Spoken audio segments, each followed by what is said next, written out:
विद्यार्थियों, आज हम इस वीडियो में आपको समझाने वाले हैं कि 10 पास करने के बाद या फिर 12 पास करने के बाद आप लोग एक आईपीएस ऑफिसर कैसे बनोगे। एक आईपीएस ऑफिसर बनने के लिए हमको कौन सा एग्जाम देना पड़ता है, एक आईपीएस ऑफिसर बनने के लिए हमको कौन कौन से सब्जेक्ट पढ़ना पड़ता है, एक आईपीएस बनने के लिए हमारा कितना साल लगेगा, कितना वक्त लगेगा और कितना खर्चा लगेगा। एक आईपीएस ऑफिसर अगर हम बन जाते हैं, क्या सबसे पहली बात तो बच्चों के मन में ये रहता है कि आईपीएस ऑफिसर बनने के लिए हमारी हाइट मायने रखती है। हाँ मेरे भाई, एक आईपीएस ऑफिसर बनने के लिए हमारा फिजिकल एक्टिविटी होना जरूरी है, हमारा हाइट मायने रखता है, हमारा चेस्ट मायने रखता है। अगर आप लोग आईएएस ऑफिसर बनोगे तो आईएएस ऑफिसर बनने के लिए हमारा हाइट मायने नहीं रखता है, लेकिन अगर आप लोग आईपीएस ऑफिसर बनोगे, आईपीएस ऑफिसर जो कि डायरेक्ट पब्लिक से डीलिंग करता है, तो उसके लिए आपका हाइट होना जरूरी है। तो हम आपको ए टू जेड सारी जानकारी आपको बहुत ही कम शब्दों में बताएंगे और हम आपको ऐसा जानकारी देंगे मेरे दोस्त कि आपके मन में कोई सिंगल प्रश्न ऐसा नहीं रह जाएगा जिसका आपको जवाब ना मिले। तो मैं बस आपसे इतना ही कहना चाहूंगा कि वीडियो को शुरू करने से पहले सबसे पहले हमारी आपसे रिक्वेस्ट है कि आप लोग वीडियो को छोड़कर मत जाएं, क्योंकि इतनी बारीकी से मैंने एक एक पॉइंट को लिख रखा है मेरे भाई। इतने दोस्त इतने डिटेल से कोई नहीं समझाता दोस्त, बस इसलिए आप लोग इस वीडियो के अंत तक टिकना और सारी जानकारी लेकर ही जाना। तो मैं शुरुआत करता हूं। सबसे पहले हमारा जो फर्स्ट स्टेप होगा कि आप लोग सबसे पहले 10th या 12th पास कर लीजिए। अगर आपने 10th पास कर लिया है तो आप लोग 11th में आओगे। 11th में आपको जो स्ट्रीम पसंद आए, लाइक आपको साइंस पसंद है तो आप लोग साइंस ले सकते हो, आप बायोलॉजी ले सकते हो, आप कॉमर्स ले सकते हो, आप लोग आर्ट ले लो। यानी कि आपको 10th और 12th पास करना, किसी भी स्ट्रीम से आप पास करो, साइंस कॉमर्स आर्ट तीनों स्ट्रीम आपका चल जाएगा। तो यानी कि हमारा पहला स्टेप होगा, सबसे पहले आपको 10th और 12th पास करना पड़ेगा, फर्स्ट स्टेप। अब सेकंड स्टेप में आते हैं। 12th पास करने के बाद आपको ग्रेजुएशन करना पड़ेगा। अगर आप लोग आईपीएस ऑफिसर बनना चाहते हो तो आपको ग्रेजुएशन करना पड़ेगा। अब ग्रेजुएशन हम कौन सा करें, बहुत से बच्चों का प्रश्न ये होता है कि क्या हम बीए करें, क्या हम बीएससी करें, या बीकॉम करें, या हम बीटेक करें। तो मेरे भाई देखो, यहां पर आपसे केवल स्नातक मांगा गया है। अगर आप लोग बीए करते हो, बीएससी करते हो, बीकॉम करते हो, कोई भी आप लोग ग्रेजुएशन करो, बस ग्रेजुएशन करो। 3 साल की आपकी डिग्री आएगी, बीए बीएससी चाहे जो आप लोग कर सकते हो। अगर आपने 12वीं में मैथ ले रखा है तो आपके लिए बेहतर होगा कि आप लोग पहले बीटेक कर लीजिए। उसके बाद अगर आप लोग आईपीएस की तैयारी करोगे तो मैं पहले अटेम्प्ट में आप लोग निकाल ले जाओगे। क्यों? क्योंकि अगर मैं बात कर लूं, या भाई मैं क्लियर बता देना चाहता हूं कि मेंस की परीक्षा में आपकी रीजनिंग पूछे जाते हैं और मैथ पूछे जाते हैं। यानी कि आप लोग जब यूपीएससी की परीक्षा दोगे तो आगे चलकर कहीं ना कहीं आपको मैथ और रीजनिंग से आपका पाला पड़ जाएगा। इसलिए अगर आपने मैथ ले रखा तो आपको बहुत ज्यादा फैसिलिटी मिल जाएगी और आपके लिए फायदा होगा।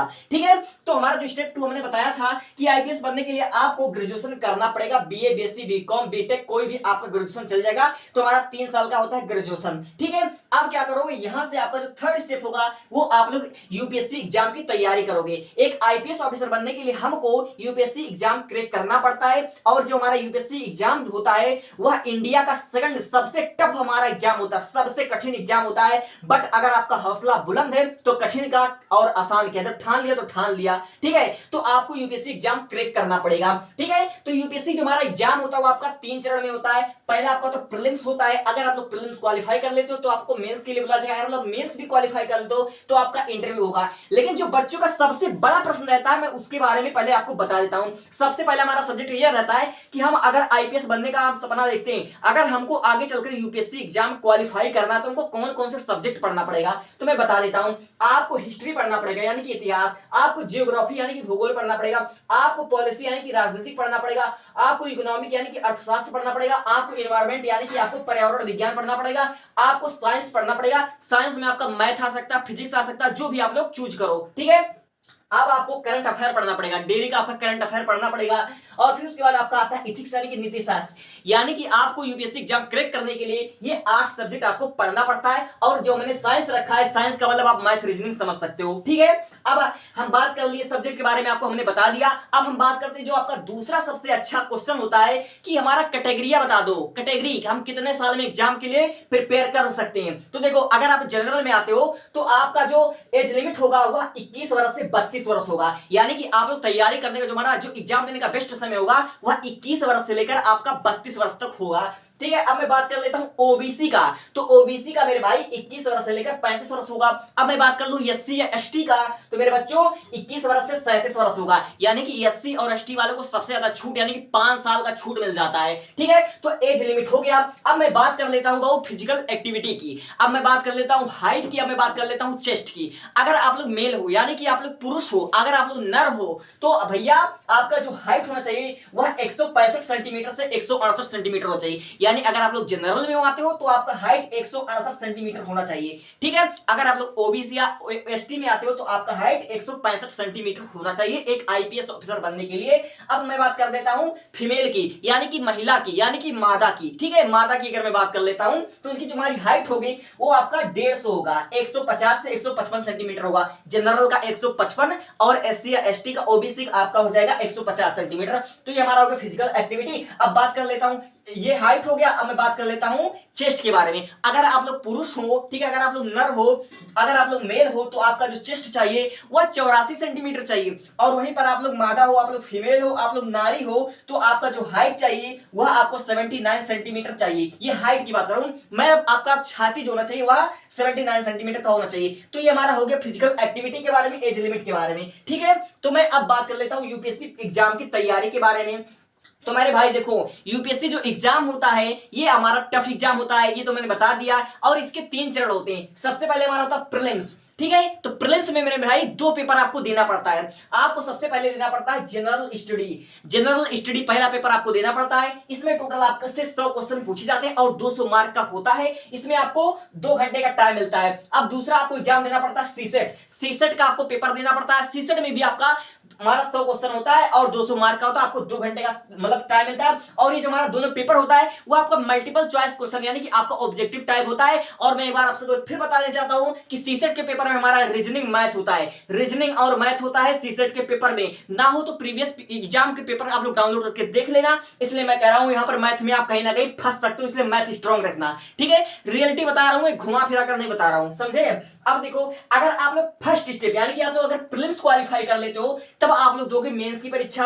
अब मेंस का पेपर क्या होता है, तो मेंस में आपको टोटल 9 पेपर देने होते हैं। पहला हमारा होता है एसए और हमारा 4 पेपर हो जाता है जनरल स्टडीज का, general study first second third fourth. अब हमारा आता है ऑप्शनल सब्जेक्ट पेपर 1 पेपर 2 और फिर उसके बाद हमारा इंग्लिश का पेपर होता है और फिर उसके बाद हमारा इंडियन लैंग्वेज का आपका पेपर होता है। अगर आप लोग स्टेप 2 यानी कि मेंस भी क्वालिफाई कर लेते हो तब आपका फाइनल आता है इंटरव्यू। अब इंटरव्यू क्या होता है मेरे भाई, इंटरव्यू में आपका पर्सनालिटी टेस्ट किया जाता है, ठीक है। आपका पर्सनालिटी टेस्ट किया जाता है कि आप एक आईपीएस ऑफिसर बनने के लायक हैं या नहीं। आपका आईक्यू लेवल चेक किया जाता है कि आप लोग एक आईपीएस ऑफिसर बनने के लायक हैं या नहीं, क्योंकि सीधे एक आईपीएस ऑफिसर पब्लिक से डीलिंग करता है, इस बात को आप लोग समझ लो, ठीक है। तो अगर आप लोग इंटरव्यू क्वालिफाई कर लेते हो तब आपको भेजा जाता है 2 साल के लिए लेबासना में। अब लेबासना क्या होता है, लेबासना एक जगह होता है जहां पर आपकी 2 साल की ट्रेनिंग होती है। तो आप लोग जब ट्रेनिंग क्वालिफाई कर लोगे तब आप लोग बन जाओगे एक आईपीएस ऑफिसर। और एक आईपीएस ऑफिसर की मैं बात कर लूं सैलरी की, तो हमारा प्रथम वेतन मिलता है, पहला वेतन वह 56,100 रुपया मिलता है और यह हमारा 1 साल 2 साल में जाकर 80,000 तक जाता है।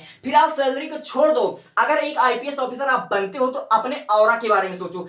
अगर आप लोग एक आईपीएस ऑफिसर बनोगे तो आपको सिक्योरिटी मिलेगा, आपको गवर्नमेंट कार मिलेगा, गवर्नमेंट हाउस मिलेगा, ठीक है। और आपका मेडिकल फैसिलिटी आपको समझिए, गवर्नमेंट जॉब को आपको ऐसा कोई फैसिलिटी नहीं होगा जो आपको प्रोवाइड ना हो, एकदम फ्री ऑफ कॉस्ट गवर्नमेंट के हिसाब से आपको मिल जाएगा, ठीक है। तो हमने सब कुछ आपको बता दिया है कि आप लोग क्या करोगे। आपको 3 चरण क्वालिफाई करना पड़ेगा, सबसे पहले 10th 12th पास करना पड़ेगा, फिर ग्रेजुएशन करना पड़ेगा, फिर यूपीएससी एग्जाम की तैयारी करना पड़ेगा, इतने सब्जेक्ट पढ़ना पड़ेगा और इतना आपका एज लिमिट होगा और इतना आपका फिजिकल एक्टिविटी होगा और 3 पेपर होने, प्रीलिम्स होना है, मेंस होना, इंटरव्यू होता है, फिर उसके बाद आपको ट्रेनिंग के लिए लेवासना भेजा जाएगा। आपकी सैलरी इतनी होगी। तो हमने A to Z आपको सारे डाउट क्लियर कर दिया है। और अगर आपको वीडियो अच्छी लगी हो तो और आप करियर के बारे में जानना चाहते हो, आईएएस एग्जाम के बारे में, एसएससी सीजीएल के बारे में, डॉक्टर इंजीनियर एवरीथिंग कुछ भी जानना चाहते हो तो भाई कमेंट करो, तुरंत तुम्हारे लिए वीडियो क्रिएट करूंगा, तुरंत बनाऊंगा, तुरंत तुम्हारे कमेंट का रिप्लाई दूंगा। Thank you.